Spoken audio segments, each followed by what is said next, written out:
நமச்சிவாய வாழ்க, நாதன் தாழ் வாழ்க, இமைப்பொழுது நெஞ்சில் நீங்காதான் தாழ் வாழ்க.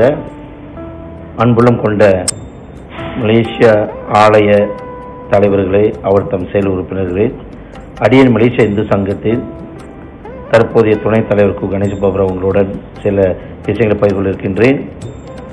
இவ்வாண்டு நடைபெறுகின்ற இந்து சங்க ஆண்டு கூட்டத்தில் அடியனுடைய அணி மறுமலர்ச்சி மாற்றுவோம் மாற்றுவோம் என்ற 10 பேர் கொண்ட அணி போட்டியிடுகின்றது. அந்த போட்டியை ஒட்டி எங்களுடைய கொள்கை அறிக்கையை நான் 2 நாளுக்கு முன்பு வெளியிட்டிருந்தேன். அது சம்பந்தமாக சில விளக்கங்களை உங்களோடு பகிர்ந்து கொண்டிருக்கின்றேன். 7 கொள்கை அறிக்கைகளை ஆலயத்திற்காக நான் வகுத்திருக்கின்றேன்.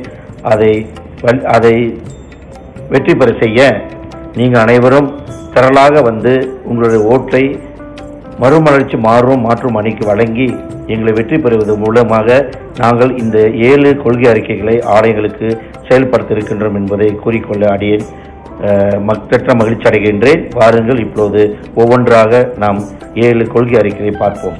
முதல் கொள்கை அறிக்கை, நம் ஆலயம் நம் பொறுப்பு, அறக்கட்டளை உருவாக்கி ஆலயங்களுக்கு உதவுதல். நம் ஆலயத்தை நாம் தான் பாதுகாக்க வேண்டும்.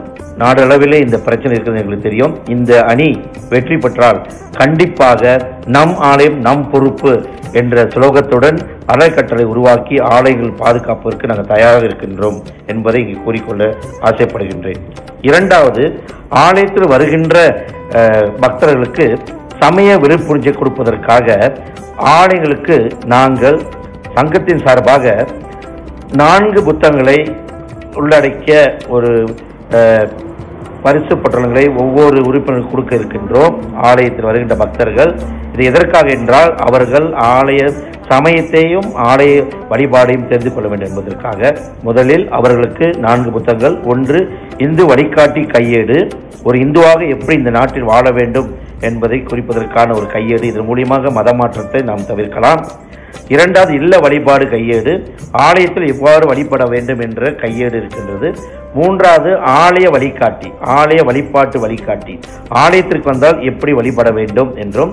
4வது, நீர்த்தாள் கடன், இறப்பின் போது ஒரு வீட்டில் நம்மளுடைய இறப்பு காரியங்களை எவ்வாறு செய்வது என்ற புக். இந்த 4 புத்தகங்கள் கொண்டது ஒவ்வொரு ஆலயத்திலும் கொடுக்கப்படும். அதன் மூலியமாக ஆலயம் இதை பொதுமக்கள் இந்துக்களுக்கு வழங்குவது மூலியமாக சமய பிரச்சாரம் செய்வது மட்டுமில்லாமல் சமய விழிப்புணர்ச்சி அவர் கொண்டு வருவது வாய்ப்பு இருக்கின்றது என்பதை கூறிக்கொள்கின்றேன்.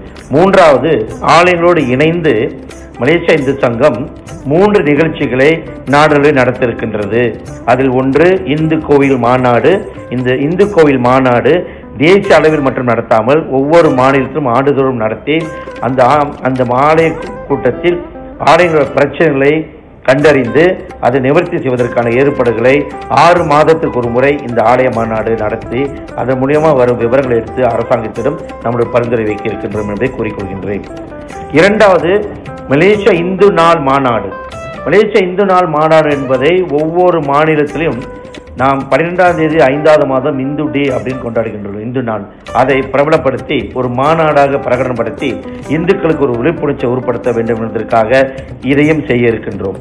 3வது, தேசிய அளவில் தமிழ் புத்தாண்டு, சித்திரை மாதத்தில் வருகின்ற புத்தாண்டே தமிழர்களுடைய புத்தாண்டு என்பதை அங்கீகரிக்க ஆலயங்களோடு இணைந்து ஆலய தமிழ் புத்தாண்டு விழாவினை செய்வதற்கு இந்த குழு முனைந்திருக்கின்றது. இந்த 3 கொள்கை அறிக்கையோடு 4வதாக, இந்துக்களுக்கான சமய வகுப்புகளும் பயிற்சிகளும் கோவில்கள் மற்றும் இந்து அமைப்புகள் வழியாக வழங்கப்பட புத்தகங்கள் இதர பொருட்களும் வழங்கப்படும்.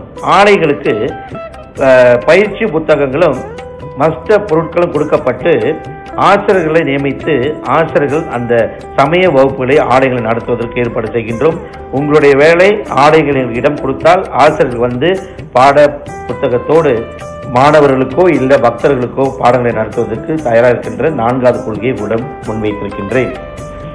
5வது கொள்கை, இப்போது திருமணம் நிறைய விவகாரத்து வந்து கொண்டிருப்பது நாடுகளில் அடைகின்றோம். அதை தவிர்ப்பதற்காக ஆலயத்தோடு இணைந்து திருமணத்திற்கு முன்பான திருமண ஆயத்த பயிற்சி கொண்டு வருவதற்கு ஏற்பாடு செய்கின்றோம். எதிர்கால தம்பதியினர்களுக்கு இந்த படம் வழங்கப்படும். திருமணம் செய்வதற்கு முன்னால் ஆலயங்களோடு இணைந்து இந்த பயிற்சியை வழங்குவதற்கு நாங்கள் தயாரிக்கின்றோம். அதுக்கான கையேடுகளும் எங்களிடம் இருக்கின்றது. ஆலயத்தில் ஒத்துழைப்பு இருந்தால் இதை நாம் சிறப்பாக செய்யலாம். நம் பிள்ளைகளுக்கு சில விழிப்புணர்ச்சி கொண்டு வரக்கூடிய சூழ்நிலையை நம்ம இருக்கின்றோம். ஆறாவதாக,